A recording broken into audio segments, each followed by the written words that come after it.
High বন্ধুরা, আপনাদের সকলকে স্বাগত জানাই আমার ইউটিউব চ্যানেলে অভি ক্রিয়েশনে। আর এই চ্যানেলে আপনারা দেখতে পারবেন যে কিভাবে অয়েল প্যাস্টেলের শেড আমরা করে থাকি। আমি শুধু অয়েল প্যাস্টেলের শেড আপনাদেরকে দেখাবো না, তুলে ধরবো সব কিছু প্রথম থেকে, উইথ ড্রয়িং থেকে শুরু করে সমস্ত শেড আপনারা দেখতে পারবেন। এই ভিডিওটা তাদের জন্য যারা বাচ্চাদেরকে শেখাচ্ছেন বা যেই বাচ্চারা শিখতে চাইছে এবং অনেক টিউশনে যেতে পারছে না, তাদের জন্য এই ভিডিওটা আপনাদের কাছে আমি তুলে ধরেছি। শুধু শেডটা আপনারা দেখবেন যে বাচ্চাদের জন্য কিভাবে নর্মালি ইজি প্রসেসে শেডটা আমি আপনাদের কাছে তুলে ধরি। আপনারা এই ভিডিওর মাধ্যমে অনেক ভালো শেড ইমপ্রুভ করতে পারবেন। তো বন্ধুরা, আজকে আমার এই ভিডিওতে আমি ইউজ করছি ক্যামেলের 50 কালার্স। আপনারা 25 কালার্সও ইউজ করতে পারেন। তো আমি কিছু রঙের ভ্যারাইটির জন্য 50 কালার নিচ্ছি। এটা ক্যামেল দেখতে পাচ্ছেন। আজকে একটা ভিডিওতে দেখাবো যে ফ্লাওয়ার, বাচ্চাদেরকে আপনারা শেখাবেন যে ফ্লাওয়ার অনেক ধরনের হয়। তো সেটাই শুরু করতে যাচ্ছি।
এই হয়ে গেল আমাদের বেসিক জিনিসটা। এবারে যেটা আমি আপনাদেরকে দেখাবো সেটা হচ্ছে শেড, যেটা একটু ভালো করে দেখবেন, ফলো করবেন, তাহলেই হবে। আর এই ব্যাকগ্রাউন্ড আমি হোয়াইটই রাখবো। যারা যারা স্টুডেন্টকে শেখান তারা ব্যাকগ্রাউন্ড আমার মতে হোয়াইট রাখলে বেটার হবে। আর আপনারা যা শেড দেবেন সেটার উপরেই ওভারঅল একটা গুড পিকচার দাঁড়াবে। তো দেখুন আমি ব্যাকগ্রাউন্ডটা কীভাবে শেড দিচ্ছি।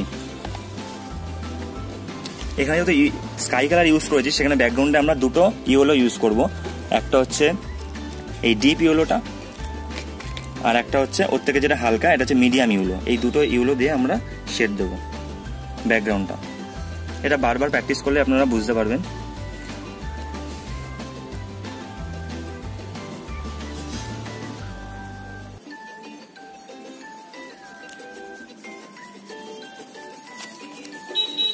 ব্যাকগ্রাউন্ডটা এরকম বোল্ড স্ট্রোকে আপনাদেরকে দিতে হবে, কারণ বাচ্চারা যারা আছে তারা অত শেড দিতে পারবে না। আর কালার ভেরিয়েশন আপনাদেরকে মাথায় রাখতে হবে। বেশি কালার আপনি ইউজ করতে পারবেন না, কারণ তারা মাথায় রাখতে পারবে না যে আপনাকে কি কি কালার ইউজ করা হচ্ছে। এই হয়ে গেল আমাদের ওভারঅল ব্যাকগ্রাউন্ড। জাস্ট বোল্ড স্ট্রোকে আপনাদেরকে দিতে হবে। সরু সরু হলে দেখতে ভালো লাগবে না, বোল্ড স্ট্রোকে আপনাদেরকে করতে হবে। এইবারে ফ্লাওয়ারটা যেটা আছে, এটা আমি ইউজ করতে যাচ্ছি এই ডিপ ব্লুটা, যেটা স্কাই থেকে হালকা ডিপ আছে।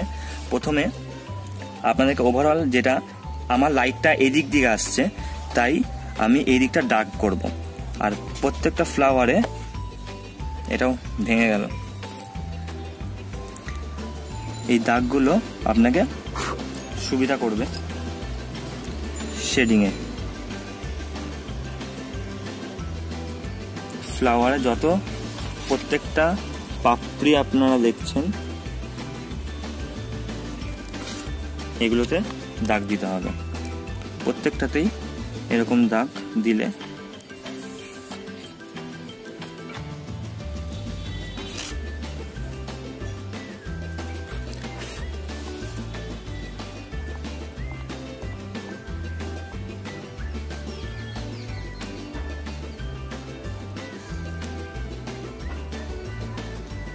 এই দাগ দিয়ে দিলাম। এবার আমি আগেই বলেছি এদিক থেকে আমার শ্যাডোটা আসছে, তাই এদিকে একটু বোল্ড ধরনের দাগটা আমি ইউজ করব, আর এদিকে নন ন্যাচারালি ইউজ করব।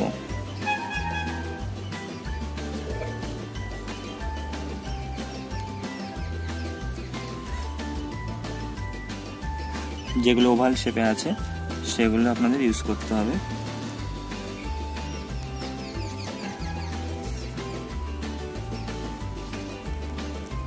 এই রাউন্ডগুলো আপনাদেরকে একটু ভালো করে দিলে সুবিধা হবে দেখার জন্য। হয়ে গেল। আর এদিকে শ্যাডো আছে, আগেই বলেছি, এদিকে বোল্ট মোটা হবে।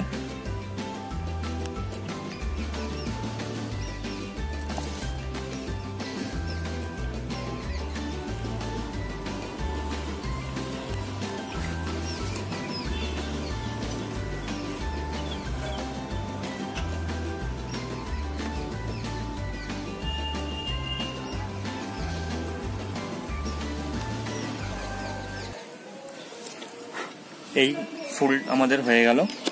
এবারে আমরা ইউজ করব ডিপ গ্রিন, যেটা আমাদেরকে ওয়ান স্ট্রোকে, মাথা রাখবেন এগুলো একবারে আপনাদেরকে করতে হবে, তাহলে প্রমিনেন্ট হবে সবকিছু। একবারে এক টানে বোল্ডে করতে হবে, এই দাগগুলো একবারে করতে হবে। আর যেহেতু আমি আগেই বলেছি শ্যাডোটা এদিক থেকে পড়ছে, তাই সবকিছুর শেডটা আমাদেরকে মাথায় রাখতে হবে। এদিকে শেডগুলো মোটা হবে আর এদিকেও হবে, বাট হালকা। তো শেডগুলো আপনারা দেখুন ভালো করে যে কিভাবে ইউজ করা হচ্ছে। কালার বেশি কালার ভেরিয়েশন করতে পারবেন না, কারণ এটা বাচ্চাদের জন্য।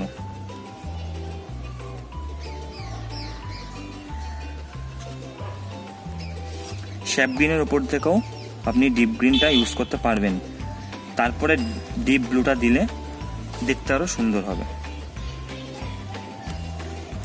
আর এগুলো যত টান একবারে করবেন তত ইজি হবে।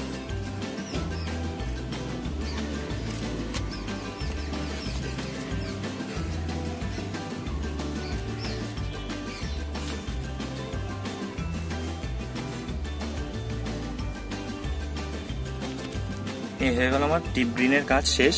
এবারে আমি ইউজ করব যেটা, সেটা হচ্ছে প্রুশিয়ান ব্লু যেটা আছে সেটা। এই প্রুশিয়ান ব্লুটা আপনাদেরকে এক টানে দিতে হবে।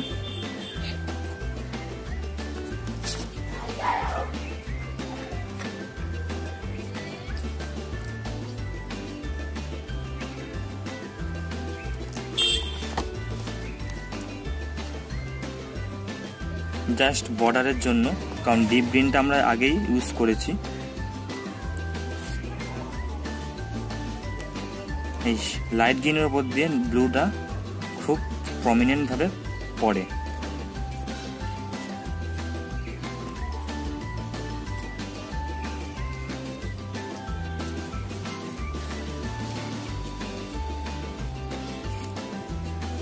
এবার আমরা যেটা ইউজ করবো সেটা হচ্ছে ডার্ক ভায়োলেট।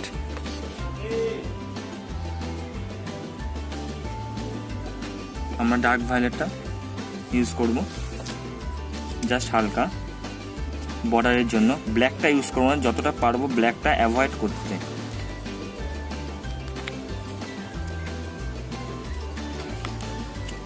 এই দাগগুলো আপনাদেরকে এক টোনে দিতে হবে,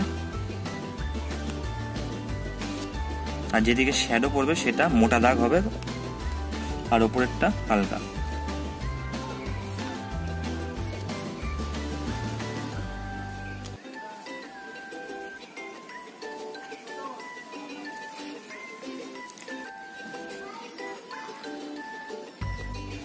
এবারে ব্ল্যাক ইউজ করছি জাস্ট এটা দেওয়ার জন্য।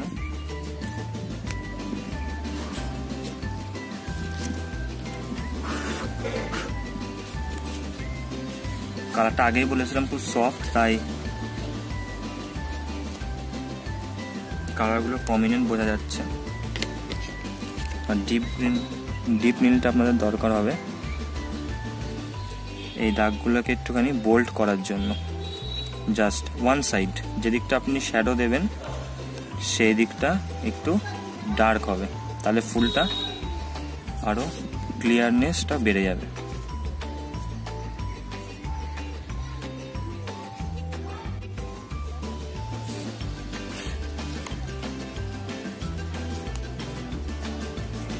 এদিকে একদম হালকা দাগ দেবেন যাতে বোঝা যায়। এই হয়ে গেল আমাদের ফুল। এই হয়ে গেল আমাদের ফুল। এই বোল্ড স্ট্রোকগুলো আপনারা বেশি লাগবে না, এই বোল্ড স্ট্রোকগুলো একটু ট্রাই করলেই আপনাদের হয়ে যাবে এই বোল্ড স্ট্রোকগুলো। আর ওভারঅল যতটা পারবেন কম কালার ইউজ করবেন, কারণ বাচ্চারা পড়বে, ওরা অত কালার মাথায় রাখতে পারবে না। তাই এই কালারগুলো দেখে এখানে ডিপ গ্রিন ইউজ করেছি, আর পারলে একটু নীল এখানে ইউজ করা যায়, আর ব্ল্যাকটা অনেক কম ইউজ করবেন ওভারঅল। এই হচ্ছে আমাদের। যদি আপনাদের এই ভিডিওটা ভালো লেগে থাকে তাহলে লাইক করবেন, সাবস্ক্রাইব করবেন আর বেল আইকনটা প্রেস করে দেবেন।